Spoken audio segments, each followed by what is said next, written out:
présenter mon point lecture du mois de mai. Voilà, c'était le mois de la fantaisie que Stéphanie, que Pikiti Bookin a créé. Et donc j'ai voulu le faire. C'est pas tout à fait une réussite parce que je n'ai pas tout lu. Mais quand même, je trouve que c'était pas si mal que ça. Donc je vais commencer de suite. Donc en 1, pour la fureur de Smaug comme créature fantastique, j'avais choisi de lire L'aîné de Christopher Paolini à Bayard Jeunesse. Donc c'est le tome 2 de Eragon. C'est pas le nom de la saga, je l'ai marqué parce que chaque fois je dis Eragon, mais la saga c'est l'héritage. Voilà. Donc je vous fais le résumé, mais à mon avis vous connaissez déjà. Donc le résumé de l'aîné. Peut-être le tome 1, je vais vous faire le résumé plutôt. Donc Eragon est un fermier qui vit avec son oncle et son cousin Roran. Roran, ouais je crois. Roran. Eragon, pourquoi Oragon? C'est un orage.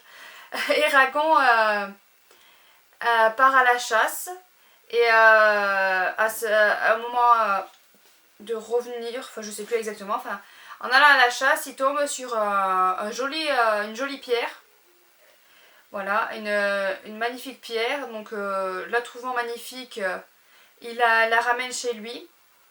Le lendemain matin, en fait ce n'était pas une pierre, c'était un œuf. Celui-ci a éclos. Donc il se retrouve avec Saphira, qui est un dragon. Et donc il doit la cacher par peur, il la cache. Je veux pas trop en dire parce qu'on sait jamais, peut-être qu'il y en a qui l'ont pas lu. Ce qui est très peu probable, mais ça peut arriver. Il la cache. Donc suite à ça, il doit s'enfuir. Il se passe, ouais, je vais pas dire ce qui se passe, mais il se passe un événement, ce qui fait qu'il s'enfuit avec Saphira. Il s'enfuit avec Saphira. Est-ce que j'en dis un peu plus? Donc il va s'enfuir, il va forcément avoir des combats. Voilà, il va devoir se battre. Celui qui dirige la Lageza c'est le monde où ils vivent. Celui qui dirige est un tyran. Je ne me rappelle plus son nom, mais ça va être compliqué de retrouver. Est un tyran. Et donc voilà, vous vous doutez que Eragon va combattre ce personnage. C'est le seul possédant des dragons normalement. Possédant un dragon. Dans ce livre, on voit des personnages divers. Il y a des nains, des elfes, des dragons, je sais plus comment ils appellent ça, des créatures un peu bizarres, un peu moches. Voilà, il y a plein de créatures. Du coup, le tome 1, je l'avais lu il y a plus de 10 ans. Donc j'avais du mal à me rappeler. Heureusement, il y avait un petit résumé devant, ce qui m'a permis de me remettre dans l'histoire. Et dans ce tome 2, on suit Eragon qui se forme. Et on suit en alternance Roran, l'histoire de Roran, parce qu'il va vivre une aventure aussi. Et heureusement, parce que c'est vrai que la formation d'Eragon, heureusement que c'était entrecoupé par l'histoire de Roran, parce que Eragon, c'était intéressant, mais au bout d'un moment, ça commençait à être un peu long. Et quand ça commençait à être un peu long, poum, c'était coupé par l'histoire de Roran et ça tombait. C'était vraiment un bon bien fait, bon passage. Ça permettait de couper les longueurs. Donc c'était un bon tome 2. Du coup j'ai commandé le tome 3 parce que je n'avais pas la suite. Donc du coup je suis allée sur Vinted et j'ai commandé le tome 3 qui devrait pas tarder à arriver. Donc voilà pour le premier palier. Ensuite, je regarde parce que je connais pas par cœur. En 2, c'était Damarwan et je devais lire Kayla Marshall. Il est derrière, je crois. Là, il est juste là. Hop. Donc Kayla Marshall, c'était l'intégrale de Estelle Wagner. Donc j'avais dit que je lirais le tome 1. C'est aux éditions France Loisirs. Mais Kayla Marshall, je peux pas vous en dire plus parce que du coup, je l'ai pas lu. Voilà. Il me faisait très envie et puis ça fait partie des livres que je n'ai pas eu le temps de lire. Donc j'espère pouvoir y remédier bientôt. Voilà pour Kayla Marshall. En 3, c'était Tolkien, le roi de la fantaisie. Donc j'avais dit que je voulais absolument lire Le Seigneur des Anneaux. C'était mon objectif. Et bien, objectif échoué, je n'ai pas réussi à le lire. Voilà, c'est dit, c'est fait. Donc j'espère quand même pouvoir m'y mettre un jour. Parce que du coup, depuis, j'ai lu... Je ne veux pas le dire de suite, sinon c'est un spoiler, mais j'ai lu Bilbo le Hobbit, voilà, spoiler alerte. Et du coup, ça m'a... Bon, le Bible 8, c'est quand même une écriture plus pour les enfants, donc c'est beaucoup plus simple. Mais du coup, ça m'a quand même motivée à lire Le Seigneur des Anneaux. Voilà. Alors ensuite, en 4, c'était une lecture commune. Voilà. Donc en 4, c'était une lecture commune. C'était ou Druide ou Le Sorceleur tome 1. Donc le Sorceleur tome 1, je l'avais déjà lu. Le Druide, je ne l'ai pas en ma possession. Donc voilà, c'est un item que je n'ai pas fait. Je n'allais pas relire Sorceleur. En 5, Peter Jackson, un roman adapté. Donc Le Sorceleur 4. Donc Le Sorceleur 4, j'en ai mis partout des livres. Le Sorceleur 4 aux éditions France Loisirs, il y a le tome 3 et 4, moi j'en étais au 4. Donc j'ai pris celui-là parce que j'avais vraiment très envie de le continuer. Il fallait lire un roman adapté, donc le 4 il n'est pas adapté, mais le 1 et le 2, je crois que les deux sont adaptés. Et du coup voilà, j'ai voulu continuer ça. On continue à suivre Ciri, le sorceleur et Yennefer. J'ose pas trop vous en dire parce que j'ai peur de vous... Vu que c'est un tome 4, voilà, je veux pas trop vous spoiler. Voilà, l'objectif c'est de sauver Ciri, hein, on va dire ça vite fait. C'était pas mal, j'avais... Après je sais pas, si vous pouvez regarder mes autres vidéos, j'avais dit que je trouvais il y avait des longueurs, que je l'avais trouvé long par moment, que j'avais des passages entre deux trucs que j'avais pas, parce que j'étais dans une période où j'étais très fatiguée et que je pense que c'est pour ça que je l'ai trouvé comme ça. Donc du coup, je verrai avec le tome 5 si c'est vraiment qu'il y a des longueurs, si vraiment on passe du coq à l'âne, ou si c'était parce que j'étais fatiguée. Voilà, mais j'espère que c'est parce que j'étais fatiguée, parce que passer du coq à l'âne comme ça, j'aime pas trop. Et bon voilà. Ensuite, en 6, il fallait lire Du Hobbit au Seigneur des Anneaux, Le Chevalier d'Émeraude. J'avais pris le Chevalier d'Émeraude 3. Pourquoi j'ai mis ça derrière moi? C'est très pratique. Hop, hop, hop. Donc, Les Chevaliers d'Émeraude, tome 3, Piège au Royaume des Ombres, de Anne Roubillard. Oui, à chaque fois, je vous dis pas le nom d'auteur.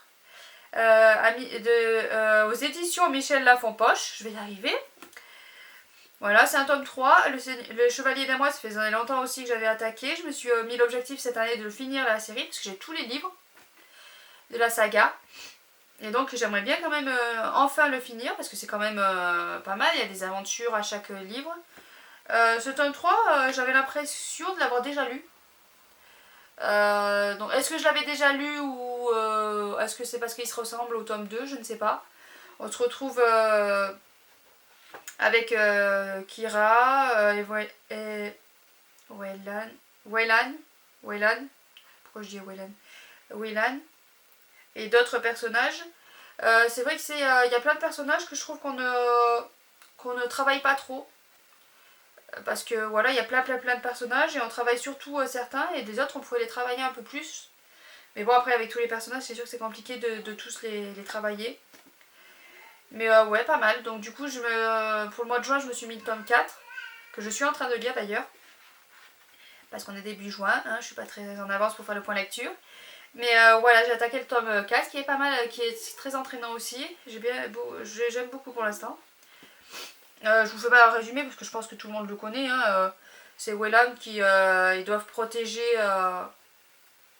Je sais plus comment ça s'appelle. Le pays où ils vivent. C'est pas écrit. Ils doivent protéger où ils vivent toute la. Non, c'est pas écrit. Et donc du coup ils doivent protéger. Ils ont Kira. C'est Kira, Non. Je me mélange avec le sorceleur, je crois. Je crois que c'est Kira.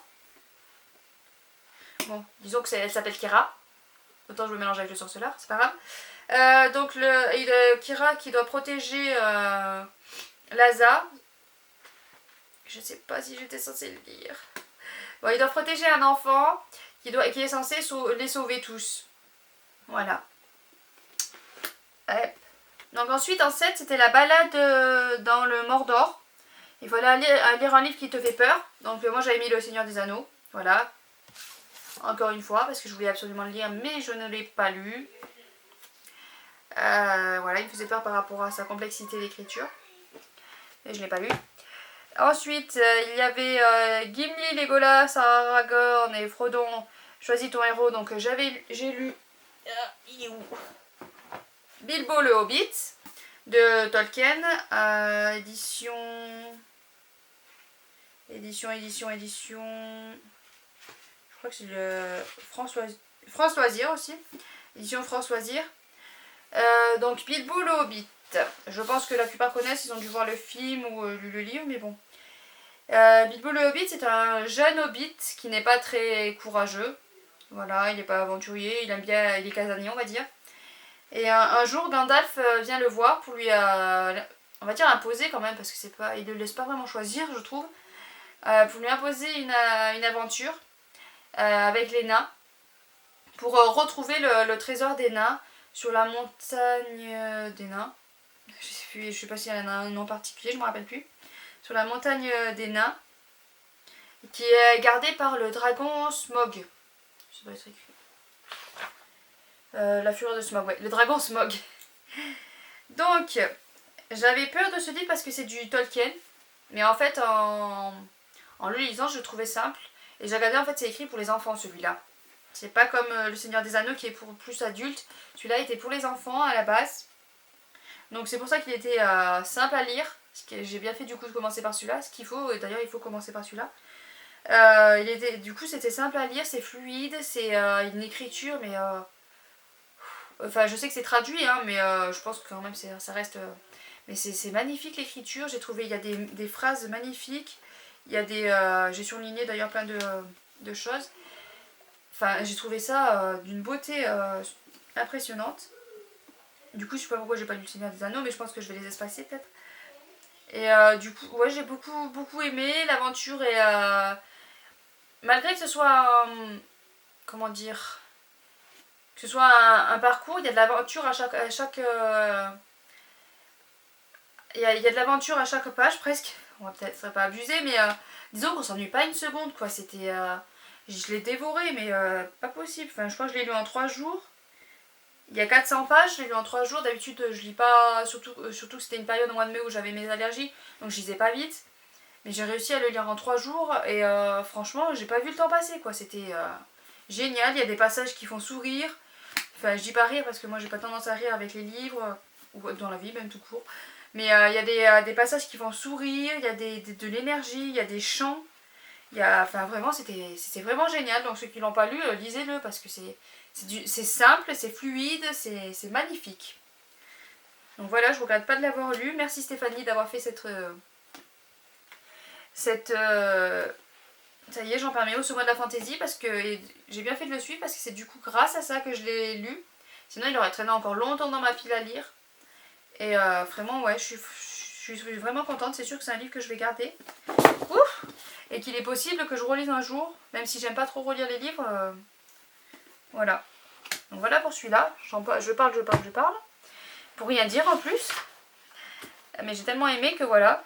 Ensuite, en 7, c'était Une balade dans le Mordor, un livre qui te fait peur. Ça, je l'ai fait. En 8, je l'ai fait. Oh Gandalf, une relique de Tapal. Donc, c'était tous des reliques, mais parce que pour la plupart, je les ai depuis longtemps, vu que je me suis arrêtée de lire pendant une période. Et j'avais pris Regan, David Gemmell, L'épelle de l'oracle. Ça aussi, c'est aux éditions France Loisir, je dirais. Vu comme c'est fait. Ouais, c'est ça, France Loisir. Et ben, je l'ai pas lu. Et je l'ai pas lu parce que celui-là, je pense que c'était le dernier que je m'étais fixé à lire. Il y avait 600 pages. Et c'est pareil, David Gemmell, c'est comme Tolkien. Je m'en fais une montagne et puis autant, c'est pas si compliqué que ça. Mais je l'ai pas lu. Ensuite, en 10, c'est Un anneau pour les gouverner tous. Donc là, artefact, je m'étais pas embêtée, j'avais mis Le Seigneur des Anneaux que je n'ai pas lu. En 11, Galadriel, l'elfe aux immenses pouvoirs. Donc là, j'avais mis L'anti-magicien que j'ai lu, ouais, de Sébastien Descastel aux éditions Gallimard Jeunesse. Il est tout plié. Voilà, le résumé, je l'ai lu en début du mois et j'ai peur de vous spoiler parce que j'ai toujours peur de dire des choses qu'il ne faut pas dire, donc je vais vous lire derrière. Kellen, qui a 16 ans, est l'héritier d'une grande famille qui se dispute le trône de la cité. Il prépare son premier duel. pour devenir mage, mais ses pouvoirs ont disparu. Donc il va ruser, tricher, et ça va lui apporter que des malheurs, cette histoire. Sa propre sœur... j'en rajoute et je devrais peut-être pas. Donc me revoilà, je sais plus ce que je disais, ma batterie de mon appareil photo vient de lâcher. Donc le temps de le recharger, nous voilà le lendemain. Donc je sais plus ce que je disais sur... j'étais en train de parler de l'Anti-Magicien, écrit par Sébastien de Castel. Je sais plus ce que je disais sur ce livre du coup, parce que ça m'a coupé complètement sur ce que j'étais en train de dire. Donc je sais plus si j'avais dit que je l'avais beaucoup aimé, que le personnage de Kellan m'a beaucoup plu, qu'il y a un personnage Furia qui m'a laissé un peu mitigée. Elle a des réactions un peu particulières, voilà, il y a des petits points en elle que j'adhère pas. Peut-être que par la suite dans les autres tomes on en saura un peu plus sur elle. La famille de Kellan est un peu particulière aussi. Mais bon, après c'est le monde qui veut ça, mais c'est vrai qu'il a des parents exécrables. Avoir des parents comme ça ne devrait pas exister. Voilà. Donc comme je sais plus trop ce que je vous disais dessus, je vais pas vous en dire plus histoire de pas me répéter par rapport à hier. Donc voilà, c'est un livre que j'ai beaucoup aimé, que je compte continuer par la suite. Donc ça c'était pour on est au mois de mai. Ça c'était pour ce Galadriel. Ensuite en 12 il y avait le Chant de Pipin, bah, c'est pareil, j'avais pris, je sais plus où il est, Le Seigneur des Anneaux, que je n'ai pas lu. Et puis après il y avait des points bonus, donc une relecture, moi j'avais choisi Eragon par rapport au fait que je voulais lire l'Aîné. Mais du coup j'ai pas relu Eragon comme il y avait un petit résumé au début de l'Aîné. Et bonus 2 c'était de la fantaisie en BD. Et moi j'avais choisi donc du coup une BD de mon fils parce que je n'ai pas vraiment de BD. N'ayant pas l'habitude d'en lire, j'en ai pas en fait dans ma bibliothèque à moi. Donc j'avais pris les légendaires de Patrick Sobral aux éditions Delcourt. Je lui ai piqué... Là j'avais le tome 1, puis finalement dans sa bibliothèque je viens de prendre le tome 18. Donc c'est pas vraiment celui-là à la base que j'ai lu le tome 1. Voilà, on voit l'image là, mais ça va être un peu petit. Donc les légendaires, ça m'a bien détendu, c'était assez marrant. Voilà, je me suis dit, c'était pas hilarant non plus, hein, mais c'était assez marrant. Donc c'est l'histoire des légendaires qui ont brisé une pierre qui a fait que tout leur monde s'est retrouvé, tout le monde s'est retrouvé enfant. Et donc ils vont faire un parcours pour pouvoir modifier ce qu'ils ont fait. Et c'est quand même assez drôle, il y a des passages assez drôles, il y a des passages... Par contre au niveau de la femme, il y a des passages qui m'ont un peu dérangée.